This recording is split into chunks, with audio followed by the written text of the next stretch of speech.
अभी जीडी के बारे में बड़ी चर्चाएं चल रही थी और हो सकता है आपने इस प्रकार का एक वायरल भी देखा होगा जिसमें तारीख वगैरह दी हुई थी, भर्तियों के बारे में बताया गया था कि 24 नवंबर से फॉर्म शुरू होंगे। ये इसमें कितनी सच्चाई है, क्या जीडी की भर्ती आएगी तो फिर हम तैयारी कैसे करें? ये जो वायरल हुआ था ये हुआ तो फेक था, लेकिन थी इसमें सच्चाई। सर फेक था, सच्चाई थी? हाँ, अफवाह फैली है कि इस प्रकार की भर्ती है, लेकिन ये बात ये सही थी कि इतने तारीख को फॉर्म भी शुरू होंगे, ये होंगे।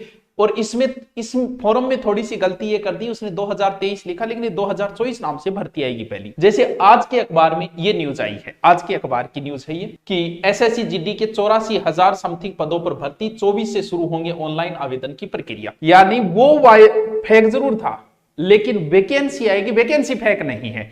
और इसमें पूरी डिटेल दी गई है कि किसके कितने पद हैं, क्योंकि इसमें जो 6 बटालियन है उसके अंदर अलग अलग पद भी दिए गए थे इसमें।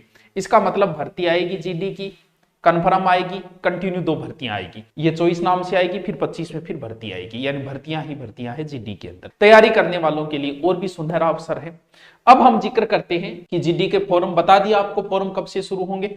भी फॉर्म अभी शुरू हो जाएंगे 24 से, और एग्जाम डेट इसकी लगभग फरवरी मानी गई है। तो फरवरी में मान लो कि फिक्स तो नहीं है, फरवरी में मान लो कि फरवरी में इसका एग्जाम होगा। और यही यहां लिखा गया है कि एग्जाम इसका कब होगा, फरवरी के अंदर होगा। इसे फरवरी मार्च 2024 में होगी लिखित परीक्षा, यानी आपके पास समय भी अच्छा मिल जाता है। अगर जीडी की तैयारी आप अभी दिल्ली पुलिस की भी कर रहे हो तो भी बहुत अच्छा सुनहरा अवसर है आपके पास। क्यों? क्योंकि मैथ वही रहनी है, रीजनिंग वही रहनी है। अब मैं पहले 2 बातें कर लेता हूं आपकी सिलेबस की। सिलेबस इसके अंदर क्या रहेगा?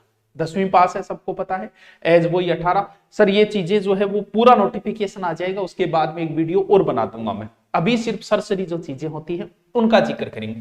मैथ आएगी, सर आएगी, रीजनिंग आएगी, जीके एंड जीएस आएगा और हिंदी। चारों पोर्शन को कैसे तैयार? जिस बच्चे की मैथ अच्छी है उसमें को जीडी में बहुत अच्छे चांसेस क्यों बनते हैं?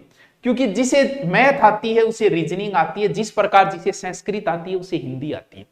क्यों? क्योंकि रीजनिंग मैथ का ही एक बच्चा है, मैथ से ही हुआ एक टॉपर है। यानी जैसे कल्चर जो है वो हिस्ट्री से ही अलग निकाल के पोर्शन दे दिया गया, कल्चर वो हिस्ट्री का ही एक बच्चा है, उसी प्रकार ये बच्चा है।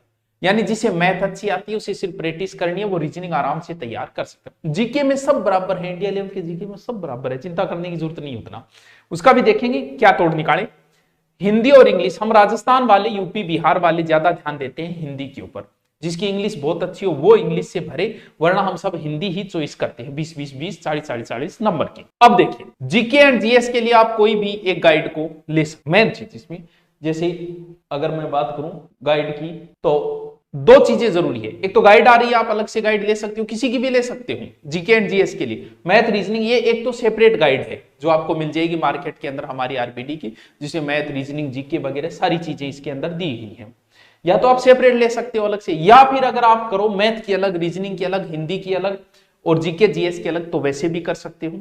जीके एंड जीएस एक प्रकार से 1 लाइनर याद करने, पूरा आप याद नहीं कर सकते। इंडिया लेवल का जीके इतना बड़ा है, 20 में से 5-7 करंट के। क्यों? क्योंकि अब पूरी हिस्ट्री से क्वेश्चन आएंगे 3 या 4। अब इतनी बड़ी हिस्ट्री 3 या 4 क्वेश्चन, इतनी बड़ी ज्योग्राफी 3 या 4, क्योंकि 20 क्वेश्चन है एक सब्जेक्ट की, 3 या 4 क्वेश्चन आएंगे मुश्किल से। तो मेन चीज इसमें मैथ हो जाती है। मैथ जिसकी अच्छी है, रीजनिंग हो गई। हिंदी तो इतनी इजी है, क्योंकि हिंदी के मेन टॉपिक कौन से लगते हैं इसमें लगता है शब्द शुद्धि, वाक्य शुद्धि, लोकोक्ति, मुहावरे, प्रायवाची, कुछ विलोम शब्द। ज्यादा पर्सन 20 में से 17-18 यही पूछे जाएंगे। संधि समास उपसर्ग पढ़ते से कोई 1-2% उठाएगा तो उठाएगा, वरना नहीं भी उठाता। जैसे ये प्रैक्टिस सेट आप देखोगे ना, ये हमारा प्रैक्टिस सेट है, आज तक के जीडी के आई में सारे एक साथ दे दिए गए, यानी टोटल 63 पेपर है। जब ये आप निकालोगे तो आपको खुद ही पता चल जाएगा कि कौन से प्रश्नों को ज्यादा पुटअप कर रहे हैं।